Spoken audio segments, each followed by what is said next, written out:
That's right. We're back on the buzz talking to you about electric vehicles, cleaner transport, green transport. Right now, this is zero carbon emissions, and how Nissan is coming into Sunderland and basically incorporating a gigafactory worth £1 billion. Now, what's the purpose of all this? We were talking about the importance of electric vehicles, how the EU is basically influencing the increment of usage of electric vehicles. You're tuning on the buzz, everyone. If you want to ask us questions, make sure you either call me up on 07852 473 473. That's 07852 473 473. Or you can also comment on this video below. We're live on Facebook and YouTube, so make sure you join in on the show. I'm Tim. I'm going to be breaking down everything in the lines of what Nissan is looking at doing with this gigafactory, and then talking about how the COO Ashwani Gupta is basically unveiling the project to the media on the factory floor. Now, this month was the 35th anniversary of the plant building its first car, but there is a $1 billion birthday present for. He talks about the factory as his birthday gift for his colleagues at Nissan, right?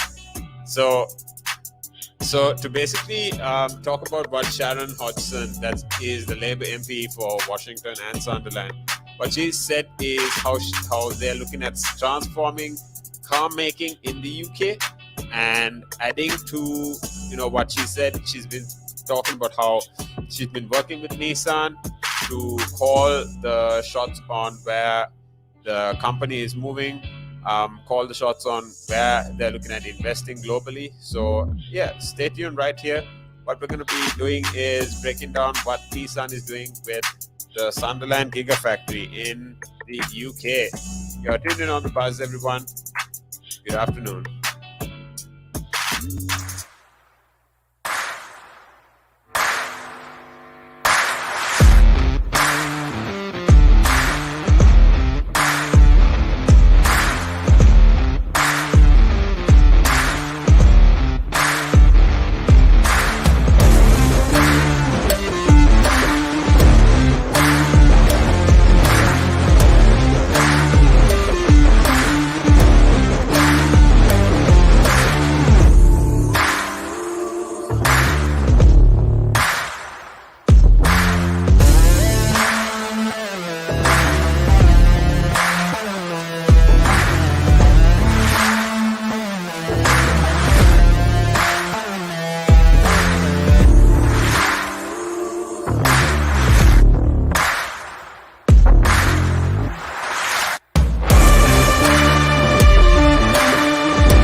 We're back on the buzz talking to you about everything business, tech, entrepreneurship. Now, like I said, make sure you comment on this video, leave me with your questions, and we can answer them. We're live, as you know, and we basically will break down the question for you and also explain everything for you. If you want the conversation to go in the lines of clarifying anything down any rabbit hole under the topic of how Nissan is looking at expanding in Sunderland, just make sure you comment here below and get those questions answered. Now, I'm talking about Ashwani Gupta. What he's basically talking about is the 35th anniversary of the plant building its first car.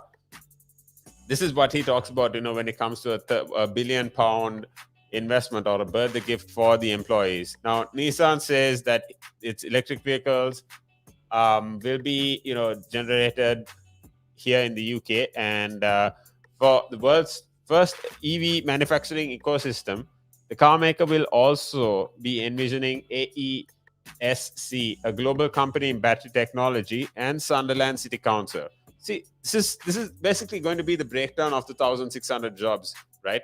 And then, like I said, you're estimating another 4,500 supply companies under an investment of $1 billion. Now, this is a big number, right? This is a massive impact that is coming into the economy. Now, with electric vehicles, there is going to be a hub it's basically going to be the world's first EV manufacturing ecosystem. And the car maker will, like I said, since it's partnering with AESC, it's also bringing in the global, company with battery technology. Now, Nissan's president, chief executive Makoto Uchudi, right? He said that the project comes as a part of Nissan's pioneering efforts to achieve carbon neutrality and, reduce the storage of secondary purpose usage, right? Now, we know if you are following the F1, what's amazing is, the Japanese automaker, that's Honda, right? Honda is basically, if you're talking about car brands, Honda is on the top of the list in terms of F1 at the moment, with Max Verstappen by the Red Bull team killing it, keeping Mercedes on second place, right? Honda, for one, is actually exiting, regardless of how good they are in the F1 industry or F1 racing, they are still stepping down as they want to go towards 100% green or 100% electric by 2025.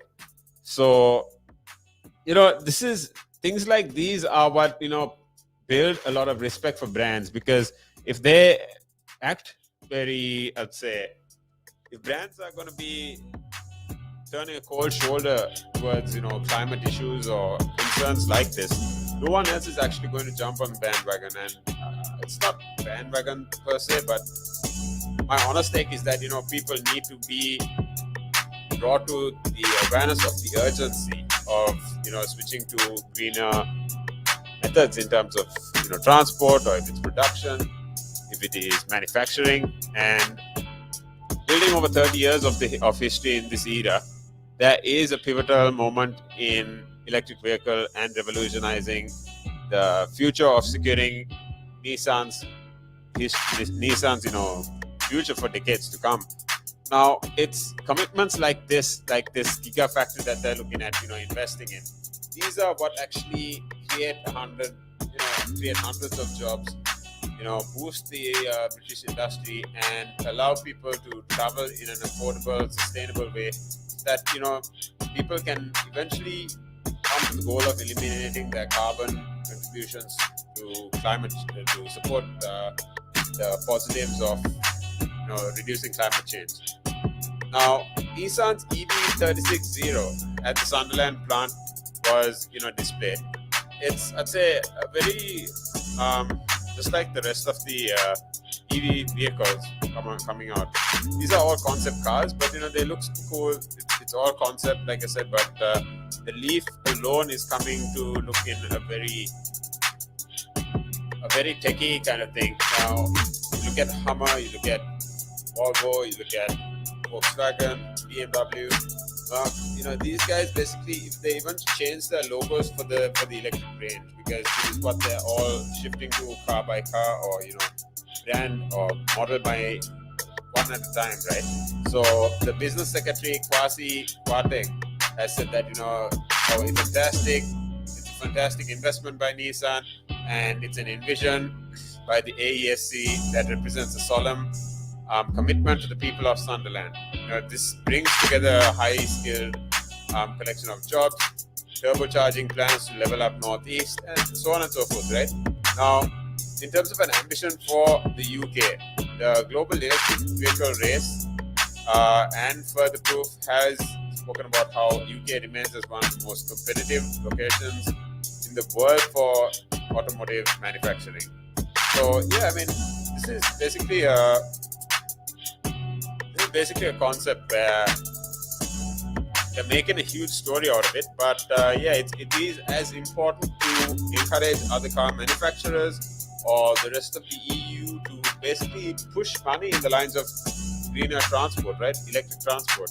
Because when cars like this are made in a plant using batteries in the same location, this reduces a ton of logistics costs. And from here, you're basically either just using the vehicle in the area, or it's amazing for the EU GDP because you're only exporting from there. So yeah, I mean, we're talking about transitioning away from petrol and diesel cars and starting domestic electric vehicles with the manufacturing base. Now, the chief operating officer at Nissan has spoken about how he's not only proud that Nissan has reaffirmed the progress and reaffirmed the belief in Britain, but doubling down on long-standing commitment with the country. And with England, for one, the cars will be basically taking a huge step in their ambition for the UK market. But this will be £1 billion plant will basically just be one main exporter of the electric vehicles. So, this is basically amazing for the country, I'd say, as a whole, because it's going to be exporting the product, which will be bringing in more money for the country. I mean, this is all we need to hear after a terrible pandemic, lockdown series of, negative news and losses of businesses, right? So, yeah, I mean, this is how I'd say the economy is concentrating on bringing in a lot of money for itself to rotate around and then get people back on their feet. So, yeah, I mean, I'm just thinking, if there is competition in this aspect, this EV story will this is again, just like, how Richard Branson is traveling to space, this is just going to be the beginning of another whole story there. So, yeah, I mean, what I'm going to be basically breaking down further is how the commitments will be exemplifying, their ability to go forward, and then what Prime Minister Boris Johnson has said about this. Stay tuned right here. You're tuned in on The Buzz with Tim, and I'm giving you that breakdown on everything you need to discuss with your friends at work, your colleagues, your partners, giving you that midday buzz and keeping you up to date. Don't miss a beat. This is Tim. I'll be right back after running a couple of videos of who we are at Relaks Radio. Make sure you download our app. It's free. It's on the Play Store and the App Store. And yeah, stay tuned right here. Good afternoon.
That is right. Coming back into the last talk segment of the day with me, Tim, your host on the buzz. I've just got to make room for Nick coming in to talk to you with on the Real Talk show. But just before we wrap up, just to talk about what Boris Johnson is talking about in terms of Nissan's announcement and their venture in the UK and where they're looking at moving to. He says that Nissan's announcement to build its new gen all-electric vehicle in Sunderland alongside the new gigafactory from Envision AESC is a major vote of confidence in the UK, and it'll basically bring in more skilled workers from the Northeast. So, building on over 30 years of history in the era, this is nothing but a pivotal moment in electric vehicle revolution and securing its future for decades to come. This is only, the start of, generations of business, generations of jobs, and progress in the lines of a greener future, right? So, all in all, it is a great example. It is a great stepping stone to progress. And yeah, I mean, I'm excited to see where Nissan comes in the lines of competing with the other EV manufacturers, to see where the market takes everyone, and to innovate and grow all together. I'm your host, Tim, on the buzz as always. Make sure you're tuned in tomorrow from 12 to 3 to get that daily dose of business, tech, entrepreneurship, keeping you updated midday on what's happening in the real world. Now, if you want to, feel free to, if you want to, you can basically download our app. Like I say, it's free. It's on the App Store. If you can't be streaming on YouTube or Facebook all the time, make sure you download our app, and you have us in your ears always. Logging out of the studio for the day, but Nick is coming in to talk to you with the Real Talk show. I'll see you right here tomorrow, same time, 12 to 1.